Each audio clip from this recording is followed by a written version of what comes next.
अनुनाद नली का प्रैक्टिकल सामान्यतः सभी विद्यार्थियों ने किया हुआ है। रेजोनेंस ट्यूब इसे कहते हैं। इसमें ये बंद आर्गन पाइप होता है। अब हमने खुले आर्गन पाइप और बंद आर्गन पाइप पढ़ लिए हैं, तो इसलिए अनुनाद नली से संबंधित जो बेसिक कॉन्सेप्ट है उसको जान रहे हैं।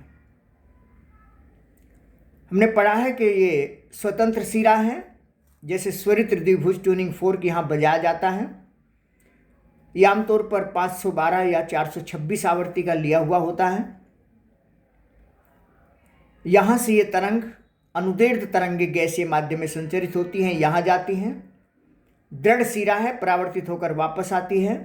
लगातार हम ये तरंग नीचे भेज रहे हैं, लगातार परावर्तित तरंग यहाँ आ रही है, विपरीत कला में परावर्तित होकर आती है। जाने वाली और वापस आने वाली दोनों तरंगों में अध्यारोपण होता है और अध्यारोपण के फलस्वरूप इस माध्यम में एक नई तरंग बनती है जिसे हम अपरगामी तरंग स्टेशनरी वेव कहते हैं, जो किसी भी दिशा में चलती हुई महसूस नहीं देती है, अपने स्थान पर बनी फैलती और सिकुड़ती रहती है। जैसे यहाँ गैस के अणुओं का जो विस्थापन है वो अधिकतम होता है, यहाँ कम होता है और कम होता जाता है, और यहाँ बिल्कुल जीरो होता है। बंद आर्गन पाइप में केवल विषम सन्नादि ही उत्पन्न होते हैं, हमने पहले सिद्ध किया हुआ है। यानी इससे 3 गुना, 5 गुना, 7 गुना इतनी आवृत्तियों के कंपन पैदा हो सकते हैं। एक ये बात के जो कि अंत्य संशोधन लॉर्ड रेले के द्वारा बताया गया था कि यहाँ ठीक स्वतंत्र सिरे पर एंटीनोड यानी परस्पर नहीं बनता है, बल्कि इससे कुछ ऊपर बनता है। कारण है कि गैस के अणु गति करने के लिए चारों ओर स्वतंत्र होते हैं, इसलिए एंटीनोड यहाँ न बनकर यहाँ बनता है, और ये डिस्टेंस ई कहलाती है। इसका मान रेडियस पर डिपेंड करता है, 0.6 r के बराबर होता है। ये प्रैक्टिकली लॉर्ड रेले ने दिया था। अगर यहाँ नोड है और यहाँ एंटीनोड है, तो एंटीनोड और नोड के बीच की दूरी अपरगामी तरंगों में हमने पता है λ/4 होती है, और यहाँ ये लंबाई हम मापते हैं प्रैक्टिकल में L1 पहली स्थिति, तो L1 + E = λ/4 हो गया।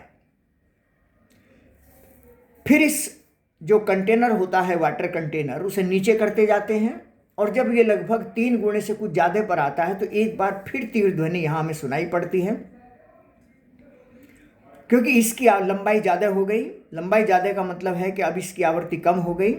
याद होगा जो मूल आवृत्ति है N1 वो V/4L होती है, प्रथम सन्नादि की आवृत्ति, और इससे 3 गुणी या 5 गुणी या 7 गुणी आवृत्तियां पैदा की जा सकती हैं। तो लंबाई 3 गुणी ज़्यादा हो गई। 3 गुणी ज़्यादा होने का मतलब है कि आवृत्ति 3 गुणी कम हो गई, और इसी के द्वारा चूंकि 3 गुणी आवृत्ति के भी कंपन पैदा होते हैं, इसलिए 3 गुणा 1/3 और गुणा 3 मतलब आवृत्ति वही हो गई। यानी ये 3 गुणी से ज़्यादा लंबाई में फिर यहाँ अनुनाद पैदा होता है, तीव्र ध्वनि हमें सुनाई पड़ती है।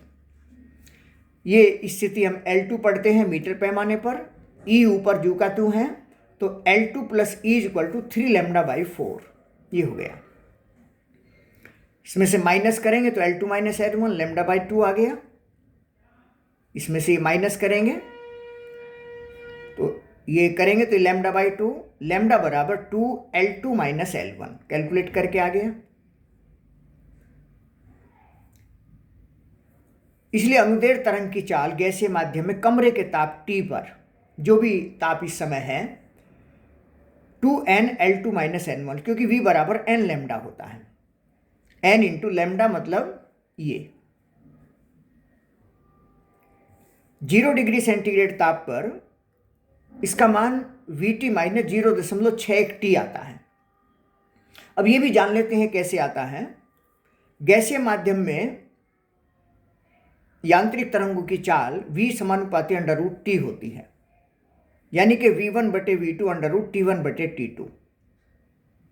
तो अगर हम Vt मतलब T डिग्री सेंटीग्रेड पर चाल, V0 मतलब 0 डिग्री सेंटीग्रेड पर चाल के लिए मान लिखना चाहें, T डिग्री सेंटीग्रेड मतलब 273 T, ये कैपिटल T हो गया, परम ताप वाला, केल्विन वाला। 273 × 0 इसे कैलकुलेट करते हैं तो ये 1 + t/273 की पावर रूट है तो 1 पावर हो बाई 2 हो पावर हो गई।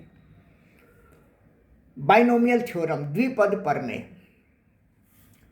1 + x की power n equal to 1 + nx + n into n-1/2 into x square plus and so on infinite तक ये दिया हुआ होता है। और इसमें हम अगर n का मान चूंकि बहुत कम होता है, x is very very small than 1, तभी ये फॉर्मूला लगता है। तो ऐसी स्थिति में हम ऊंची घातों को छोड़ देते हैं और ऊंची घातों को छोड़कर ये 1 + nx इतना लिखा जाता है। चिन्ह सहित मान भरेंगे, यहाँ माइनस भी हो सकता है, यहाँ माइनस हो सकता है, तो जैसा भी परिस्थिति होगी उसी तरह से मान लिख देते हैं। तो 1 + 1/2 की गुणा यहाँ हो जाएगी। जो चाल है 0 डिग्री सेंटीग्रेड ताप पर 332 होती है, उसका मान भरेंगे तो ये 0.61 आता है लगभग। तो VT का मान ये आ गया और इस तरीके से ये वैल्यू, ये फॉर्मूला लगाया जाता है 0 डिग्री सेंटीग्रेड ताप पर ध्वनि की चाल ज्ञात करना। यही आपका प्रयोग था। तो इस तरीके से इसको किया जाता है। और एक अंतर संशोधन और कैलकुलेट किया जाता है, L2 + E -3 L1 + E मतलब 3λ/4 - 3λ/4,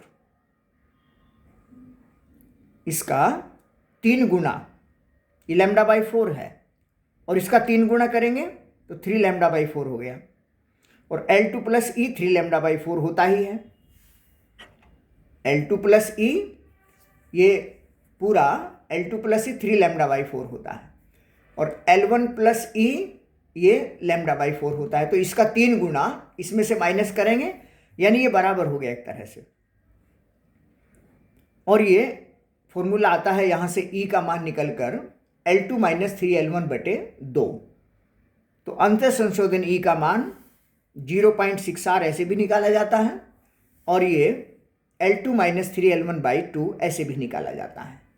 तो इस प्रयोग को अच्छी तरीके से किया हुआ है ही, और इसकी थ्योरी में सारे फॉर्मूले जो हमने इस्तेमाल किए थे वो यहाँ बता दिए गए हैं। तो अच्छी तरीके से ये सब चीज़ें आनी चाहिए। प्रैक्टिकल करते समय इनसे संबंधित कोई भी बात आपसे पूछ ली जाती है।